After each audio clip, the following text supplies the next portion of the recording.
Hooray for Hollywood.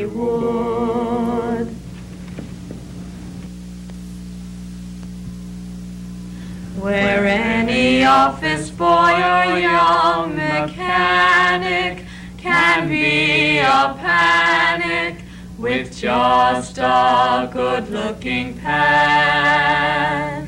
And any shop girl can be a top girl if she pleases the tired businessman. Hooray for Hollywood! You may be homely in your neighborhood. To be an actor, see Mr. Factor. He'll make your kisser look good. Go out and try your luck. You may be Donald Duck. Hooray for Hollywood! I remember lying in bed one night and thinking, and all at once I realized something. We were poor. Oh, Lord, it was weeks before we could get over that. January.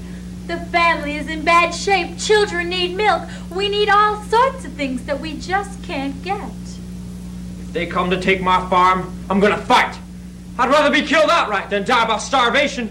Oh boy, before I die, I'm gonna set fire to my crops. I'm gonna burn my house. I'm gonna poison my cattle. And though we're in the money, look up, the skies are sunny. Oh man, depression, you are through, you've done us wrong. We never see a headline about red line today. And when we see the landlord, we can look that guy right in the eye. We're in the money, come on, my honey. Let's spend it, lend it, keep it rolling along. La da da da da. I hit Hollywood in 1930. I was hungry for everything. Food, drink, clothes, money. There was nothing around. Not even a good time. The whole country was on the breadline. For everybody else in the 30s, it stinks. But one guy comes along to relieve everybody on relief. Busby Berkeley, escape artist. And he fills everybody's belly with hope. All right now, everybody. Quiet and listen to me. Tomorrow morning, we're going to start a show.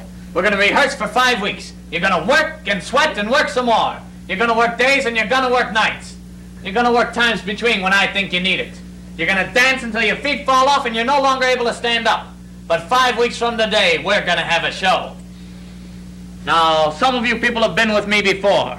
You know it's going to be a tough grind. It's going to be the toughest 5 weeks that you ever lived through. Y'all get that? Well, anybody who doesn't think he's going to like it had better quit right now. What do I hear? Nobody? Good, then that's settled. We start tomorrow morning. They told me I'd find you here. Why, Miss Brock? So you're going to take my place. I'm sorry, Miss Brock. You're nervous, aren't you? Well, don't be. The customers out there want to like you. Always remember that, kid. I've learned it from experience. And you've got so much to give them. Youth and beauty and freshness. Do you know your lines and your songs and your dance routines? Well, you're a cinch. Do you think I look all right? You look adorable. Now go out there and be so swell that you'll make me hate you. Remember, girls, I want one straight line all the way through, understand? Martha, you're the first one. Now give me a great big smile. Come on. All right, curtain. Miss Sawyer, you listen to me and you listen hard. 200 people, 200 jobs, $200,000, 5 weeks of grinding blood and sweat depend on you. It's the lives of all these people who worked with you. You've got to go on, and you've got to give and give and give. They've got to, like you've got to, do you understand? You can't fall down, you can't, because your future's in it, my future, and everything all of us have is staked on you. All right now, I'm through. But you keep your feet on the ground and your head on those shoulders of yours. Go out. And Sawyer, you're going out a youngster. But you've got to come back a star! Busby Berkeley first hit Hollywood by storm, then the country, and gave it what it needed, something to wipe out the dirty smell of depression. All you had to do in those days was to go to a movie and Berkeley would do the rest. Get you a date with a great-looking dame, get you a top hat and tails with plenty of green stuff in your pocket, and get you to hit all the right spots on the Great White Way. Not only were American films devoutly escapist, they were also, after 1933, very clean. RKO Studios Incorporated, Interdepartment Communication. To producers and writers, from M.G. Whitman, date July 12th, 1933. Enclosed is a list of words and phrases which are unacceptable to censors in several states. Kindly delete all such from your scripts, present and future. Listen here, you butt! Enclosed is a list of words and phrases which are unacceptable to censors in several states. I was absolutely nude when Enclosed is a list of words and phrases. Honey, he was just on the make. Enclosed is a list. all that guy ever thinks about is sex. Enclosed. Oh, what a hot mama! We know. Enclosed is a list of words and phrases which are unacceptable. A book and an actress of 1933 did much to crystallize this public opinion against Hollywood. The book was Henry J. Foreman's Our Movie Made Children. The actress was... When I'm good, I'm very good. But when I'm bad, I'm better. It's not the money in your life that counts. It's the life in your men. You know, it was a toss-up whether I go in for diamonds or sing in the choir. The choir lost. Goodness, but beautiful diamonds! Goodness had nothing to do with it, dearie. You're a fine gal, a fine woman. Finest woman that ever walked the streets. Do you mind if I get personal? I don't mind if you get familiar. And don't forget, come up and see me sometime. Oh. The Day of the Family movie was ushered in, featuring adorable youngsters like the top box office star of 1935, Shirley Temple. On the good ship, lollipop, it's a sweet trip to a candy shop. 1936, Shirley Temple. On the good ship, lollipop, it's a sweet trip to a candy shop. 1937, Shirley Temple. On the good ship, lollipop, it's a sweet trip to a candy shop. 1938, Shirley Temple. On the good ship, lollipop, it's a sweet trip to a candy shop. 1939, Mickey Rooney. star. There are few terms in the English language as undefinable as star. Any of the luminous bodies seen in the heavens?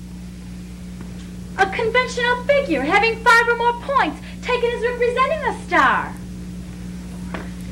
An actor or an actress who plays a principal role or roles? Oh, Mr. Webster, there are few terms in the English language as notoriously undefinable as star. The star, the true star, is someone who can manage to exist even when there's nothing in the drama to help the illusion. Very likely, the most talented star of the decade was a pop-eyed little dynamo named Betty Davis. Her own personality was so strong that every screen character she played, from the old maid to Jezebel, was unmistakably Betty Davis.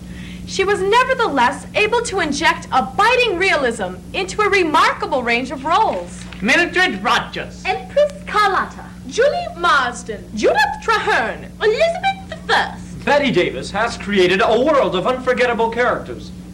Put them all together and... We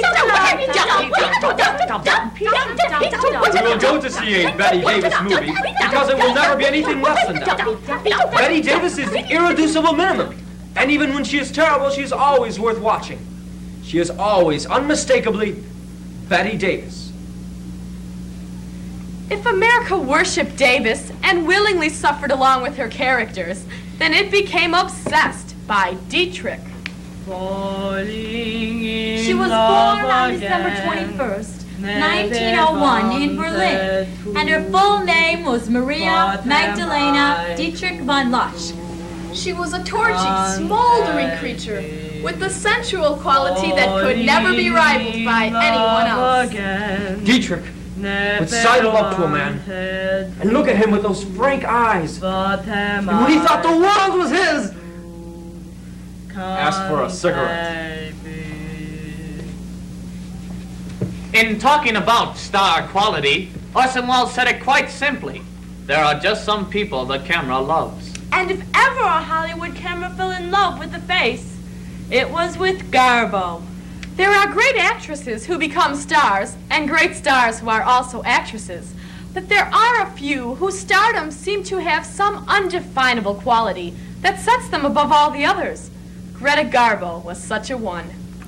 It is almost impossible to say whether she was a great actress or indeed whether she was an actress at all.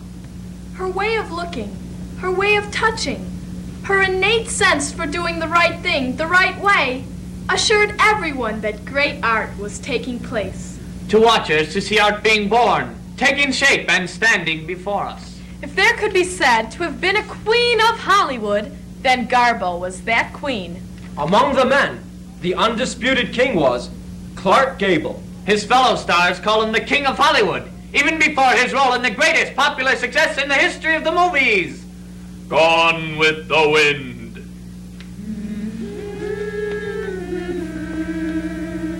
I'm going away, Scarlett.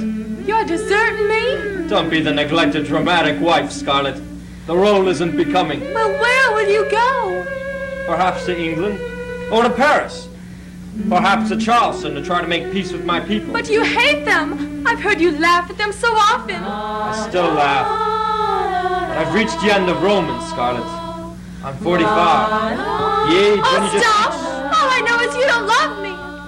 And you're going away. But my darling, if you go away, what shall I do? Frankly, Scarlett, I don't give a damn. I won't think of it now. I'll go crazy if I think about it now. I'll think of it all tomorrow and tomorrow. I can stand that. I'll think I'll some way to get in bed. After all. Tomorrow is another day.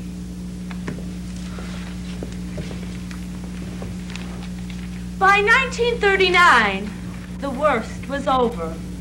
The Depression had made a hero out of every sufferer who managed to survive.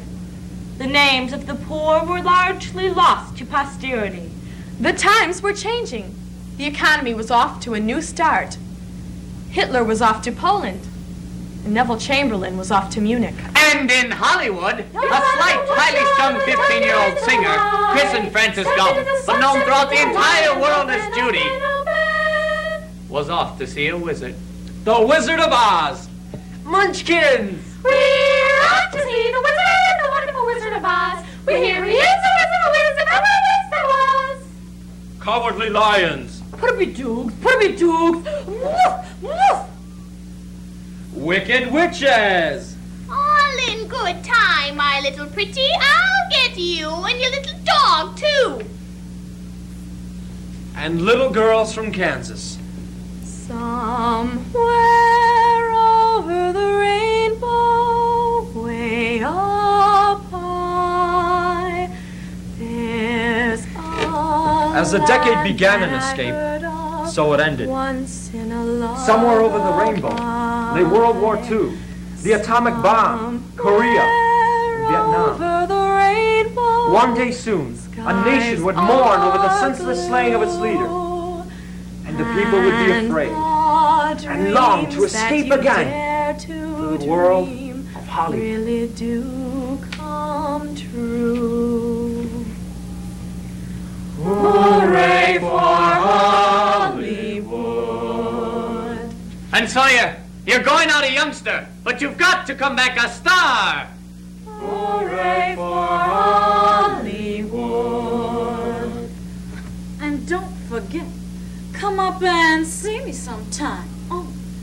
Hooray for Hollywood. On the good ship Lollipop. Hooray for Hollywood.